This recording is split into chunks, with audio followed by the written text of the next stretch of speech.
bonjour à tous, bonjour à toutes. On reprend les tutos et nous attaquons enfin la partie que beaucoup attendent, la partie color. Je rappelle que nous avons 4 chambres, la partie média où nous importons nos rushs, nous dérochons, la partie edit où nous montons, la partie color où nous colorisons et la partie deliver. Ce que je ne vous ai pas dit, c'est qu'il y a des raccourcis, à savoir maj 2 pour arriver à la partie média, maj 4 pour la partie edit, maj 6 pour la partie color et maj 8 pour la partie deliver. Voilà, alors on va rapidement faire un tour d'interface de notre interface color qui peut paraître un peu touffu à premier abord. Rassurez-vous, elle l'est pas du tout. Il y a franchement des logiciels d'étalonnage qui sont vraiment beaucoup plus compliqués que ça. Alors, dans un premier temps, on va d'abord aborder l'interface statique. On peut voir ici que nous avons les vignettes. En fait, ce sont en fait les vignettes de nos plans. À chaque fois que je clique sur une vignette, vous voyez, eh ben, j'avance dans le temps, dans ma timeline, et donc j'accède à un plan. Très pratique pour accéder directement à un plan dès le début. Ça vous permet de vous y repérer avec la première image du plan. Vous verrez qu'il y a également des indications très pratiques qu'on peut modifier, qui vous permettront de savoir quel plan a déjà été étalonné, lequel ne l'est pas, etc. En dessous, vous voyez ici, il y a des sortes de lignes. Il y a une ligne orange. Pourquoi une ligne orange? Regardez, si je passe sur celui-là, vous voyez, je vais plutôt passer ici. Vous voyez, hein, voilà, en fait, ceci représente votre timeline. Vous voyez, c'est votre timeline, donc en miniaturisé, si j'ose ainsi dire, afin de vous y repérer. Pour avoir plus facile, donc, vous pouvez désactiver la timeline et vous pouvez, ici, vous voyez, n'afficher que les vignettes. Hein, ou bien, vous pouvez, hop, n'afficher que la timeline et pas les vignettes. Vous avez également ici la possibilité, si nous cliquons sur le triangle, d'afficher uniquement certains clips. Ça peut être très pratique, je vais vous montrer ça lorsqu'on verra les grab styles, etc. Afin de faire des étalonnages spécifiques sur des plans spécifiques. Vous voyez? Voilà, donc pratique également si vous avez besoin par exemple de plus de place dans l'interface, hein, et que vous avancez directement avec la micro-timeline. Ceci, si vous avez besoin de plus de place et que vous vous y repérez essentiellement avec les vignettes. Parce que vous voyez, en fait, si je place un plan l'un au-dessus de l'autre, dans les vignettes, vous n'allez pas voir, il va afficher d'abord le plan du bas, puis le plan du haut. Ça ne va pas être indiqué sur les vignettes qu'il y a un plan au-dessus de l'autre. Ici, vous allez le voir. Vous comprenez? Voilà. Donc ça, c'est pour l'affichage de votre timeline. Alors, les outils. Ici, nous avons une première fenêtre qui regroupe nos roues chromatiques principales que vous connaissez. Il y a plusieurs types de roues chromatiques. Vous avez également les barres, c'est une manière différente d'afficher les mêmes roues. On a également les logs. Je vais aborder la différence entre, vous voyez, c'est pas très différent. Je vais aborder la différence dans le prochain tuto entre les primaires logs et les primary wheels. Vous avez un menu ici qui vous permet d'accéder à différents onglets de cette zone d'interface. Nous avons ici quoi? Les caméras RAW. Si vous vous souvenez, donc ici évidemment tout est grisé parce que je n'ai pas des rushs RAW. Si vous vous souvenez, dans mon initiation à l'étalonnage, je vous ai parlé des formats RAW. Les formats RAW, comme par exemple des caméras RED, mais ça vous permet en fait d'utiliser une plage de couleurs extrêmement large et de revenir sur les réglages du capteur en post-production. Voilà, ici en fait, vous avez ces options-là, à savoir de si j'avais des rushs ici, je pourrais revenir, ce sont les réglages du capteur que je pourrais remodifier. Ça, c'est le caméra raw. Alors ici, le color match. Alors ça, je ne vais pas l'aborder tout de suite. Éventuellement, je vous filerai un lien. Vous avez un tuto sur Yakakiak qui montre à quoi ça sert. Ça vous sert en fait ici, tout ça, vous voyez, ce sont des zones de référence. Ce sont en fait toutes des couleurs de référence. Hein, donc à savoir, vous avez ici votre bleu cyan, vos niveaux de gris, hein, vos couleurs primaires, donc le bleu, vert, rouge, jaune, magenta, cyan. Puis ensuite, vous avez d'autres valeurs, à savoir qui sont plus ou moins intermédiaires entre chaque. Ça vous permet en fait de matcher. Vous comprenez, ce sont des couleurs de référence qui vont vous permettre donc d'identifier une vidéo et de ramener ces couleurs à des niveaux convenables par rapport à une source. Par exemple, ici je suis sur la source Rec 709, à savoir la norme HD classique de la télévision que vous connaissez. Je peux passer par exemple sur Arri Log C. Arri Log C, en fait, c'est une Arriflex, hein, c'est un modèle de caméscope qui travaille lui aussi en fichier log. Je vous expliquerai ce que sont que les fichiers log dans le prochain tuto.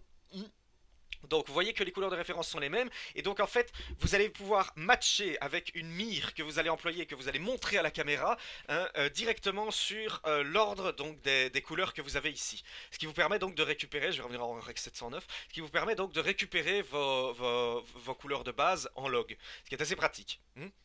Alors, donc, ça, vous les connaissez. Alors, ici, le RGB Mixer vous permet, on va voir tout en détail les différents outils d'étalonnage, vous permet justement d'utiliser sur base de votre profil RVB un différent mélange de vos trois couleurs primaires.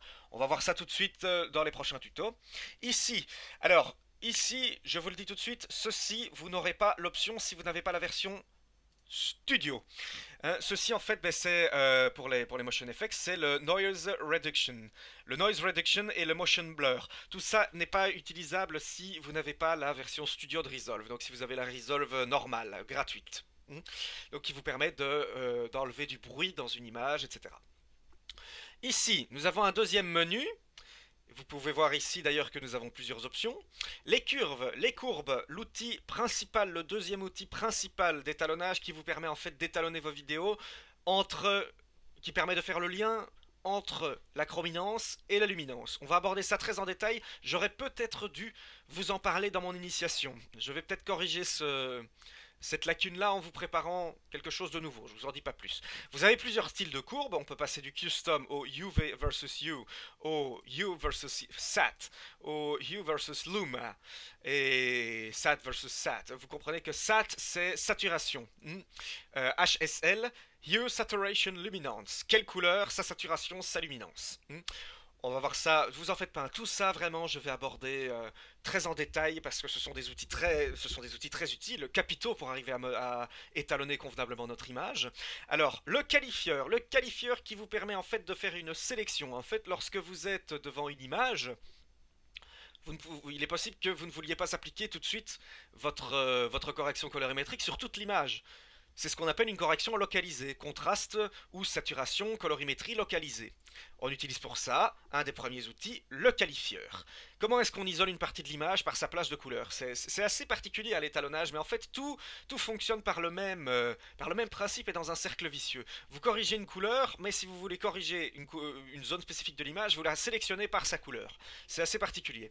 Donc de nouveau ici, HSL, Hue Saturation Luminance, on sélectionne. Tout ça va être détaillé. Vous avez plusieurs styles ici, vous voyez, de qualifieurs. Vous avez un premier qualifieur en HSL, un autre en Red, Green, Blue, en RGB. Vous en avez un en Luma, c'est-à-dire uniquement en luminance. Et vous en avez un qui est 3D, qui est assez génial, qui est une nouveauté de la version 12. Bien, ensuite, les formes. Une autre façon d'isoler, c'est bien sûr d'utiliser tout simplement une forme. Par exemple, un carré. Vous voyez, donc on peut voir ici, vous en faites pas tout ça, j'aborderai aussi dans la colorimétrie, que on prend uniquement une zone de l'image avec une forme précise. Tout ça, encore une fois, va être détaillé dans les tutos. Alors ici, le tracker. Si vous utilisez une correction spécifique, il est possible aussi que vous ayez besoin de suivre un mouvement dans l'image. Pour ça, il faut dire que le tracker de Resolve va savoir donc effectuer un tracking, un suivi de mouvement. Il est très performant. C'est vraiment un tracking digne de Blackmagic Fusion, le logiciel de compositing d'effets spéciaux avancés de Blackmagic. C'est vraiment quelque chose de très puissant qui vous permet de faire des trackings très précis, comme nous allons le voir. Plusieurs façons de tracker donc.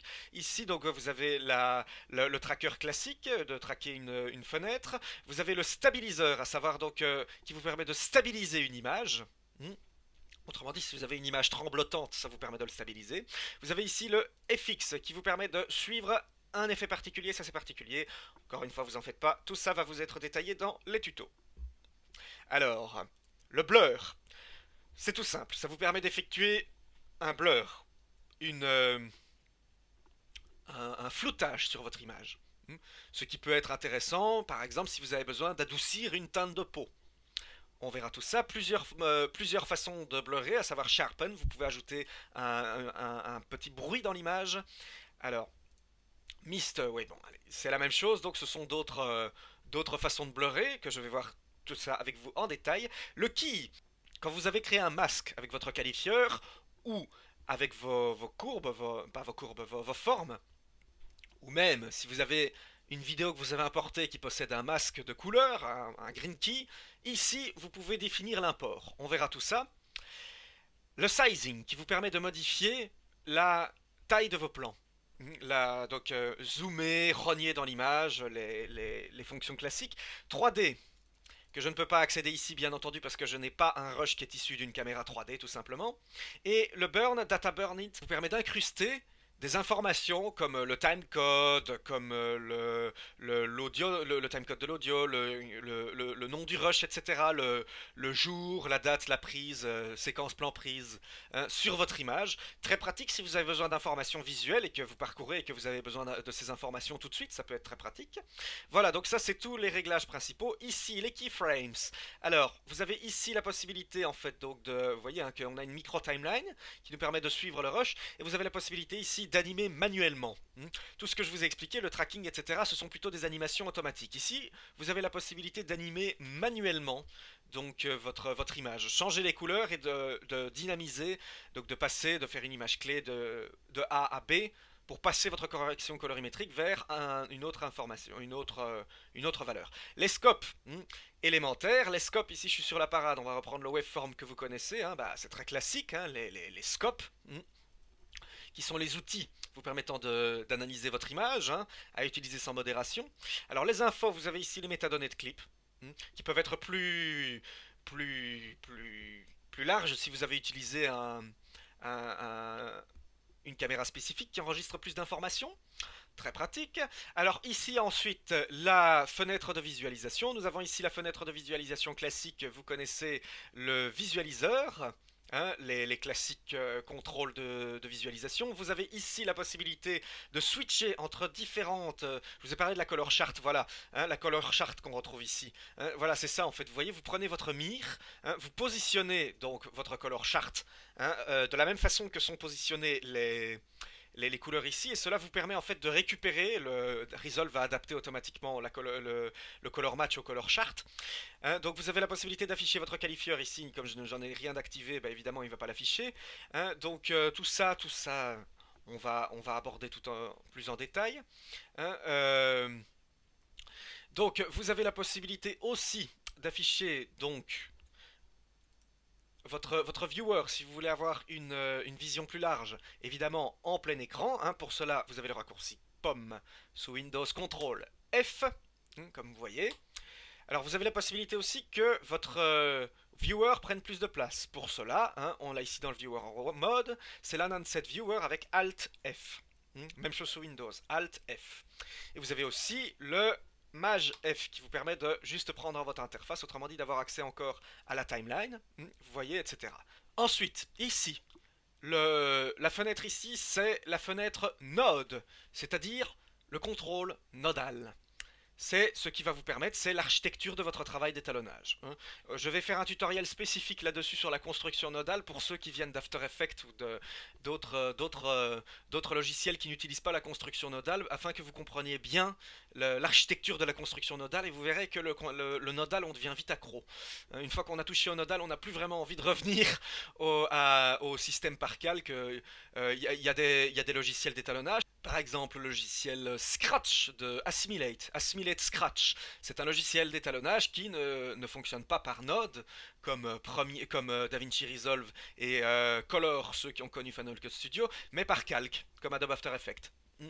Voilà, donc ça vous permet donc de hiérarchiser votre travail. Et ici, les styles, en fait, ça vous permet par exemple, regardez, je vais faire ici un Grab Style, ça vous permet en fait de mémoriser une image avec sa correction colorimétrique, d'afficher donc la différence entre l'image première, l'image suivante, etc. Hein, donc c'est la galerie, hein, vous avez la possibilité de la masquer, elle aussi, vous avez également la possibilité de masquer votre fenêtre Node, qui permet de voir votre hiérarchie. Donc attention, la galerie, à ne pas confondre également avec... Vous avez ici une autre galerie qui s'ouvre. Vous avez en fait, vous voyez, vous retrouvez les grab styles, les styles que vous avez grabés ici, hein, mais vous avez ici la possibilité en fait d'utiliser des pré-étalonnages. Vous voyez, des effets d'étalonnage qui sont préfaits pour vos vidéos. Ça peut être pratique. Je les aborderai plus en détail. Hein, c'est un peu comme les plugins d'étalonnage, comme Magic Bullet Looks, ceux qui connaissent. Donc voilà. Donc ça c'est pour les styles, vraiment c'est quelque chose de très pratique pour faire vos étalonnages de continuité, pour faire vos étalonnages de style, à savoir comparer à une image que vous avez précédemment étalonnée, etc. On va voir ça tout en détail. Vous avez ici également Lightbox. Ce sont, vous voyez, il y a ici des vignettes de tous vos différents de tous vos différents plans qui vous permettent en fait de faire une comparaison. Dans le contexte c'est difficile à expliquer, je vous montrerai ça. Et ici les OpenFX. Autrement dit, vous avez la possibilité, ça c'est une nouveauté de DaVinci Resolve 12.5 qui vous permet en fait d'effectuer des effets particuliers. Des effets par exemple de film grain qu'on va appliquer sur un node, etc. Aussi, c'est exclusif Resolve Studio. Si vous voulez pouvoir les utiliser, il faut avoir la version DaVinci Resolve Studio. Autant que je vous en informe tout de suite. Voilà, ben, ça conclut plus ou moins. Vous avez ici en fait, vous pouvez switcher dans votre dans votre node graph, vous pouvez switcher entre le clip et le timeline. Ça veut dire qu'ici, donc, en clip, vous appliquez votre effet, votre hiérarchie d'étalonnage sur un clip, le clip sélectionné en question, et ici, vous appliquez sur la timeline, toute la timeline. Voilà, comme ça, vous avez une bonne introduction à la timeline, et je ne devrais pas me répéter plusieurs fois pour vous expliquer les, les endroits utilisés, à quoi ils servent. Voilà, je vous dis à bientôt pour un nouveau tutoriel.